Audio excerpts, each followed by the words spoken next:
လောကမှာအာကိုးเสียဆိုတာကိုယ့်ကိုယ်ပဲအာကိုးရမယ်ကိုယ့်ကိုယ်အာကိုးတယ်ဆိုတာဘာလဲကိုယ်စိတ်ဓာတ်ကိုပြော့ညံ့ပြီးတော့မသွားအောင်သီလနဲ့ပံ့ပိုးမယ်သမာဓိနဲ့ပံ့ပိုးမယ်ပညာနဲ့ပံ့ပိုးမယ်ကိုကျင့်တရားကောင်းတယ်စိတ်ဓာတ်တည်ငြိမ်မှုရှိတယ်အသိပညာတွေထက်မြက်တယ်ဆိုလို့ရှိရင်အဲ့ဒီပုဂ္ဂိုလ်ဟာမြည်မြတော့လောကရန်တွေနဲ့ကြုံ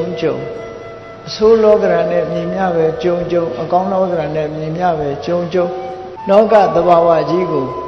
လစ်လျူရှုပြီးတော့လှုပ်တဲ့လှုပ်ထိုက်တာကိုလှုပ်သွားလို့သူ့ရဲ့စိတ်ဓာတ်ဟာရင်းရိုင်လှုပ်ရှားပြီးတော့နှိမ့်ကျသွားခြင်းဘယ်တော့မှမရှိဘူးတဲ့ဒါကြောင့်မြတ်စွာဘုရားရဲ့အဆုံးအမဘုရားဘာသာဝင်သူတော်စင်အနေနဲ့ဒါအမြဲတမ်းလက်တွေ့ကြတဲ့အဆုံးအမတစ်ခုဖြစ်တယ်အလွန်ပဲကျေနပ်စရာကောင်းတယ်ဘုရားဘာသာဝင်ဖြစ်ရခြင်းဟာအလွန်ကျေနပ်စရာကောင်းဘယ်သူကမှအာကိုရတာမျိုးမဟုတ်ပဲနဲ့မိမိတို့ကိုယ်တိုင်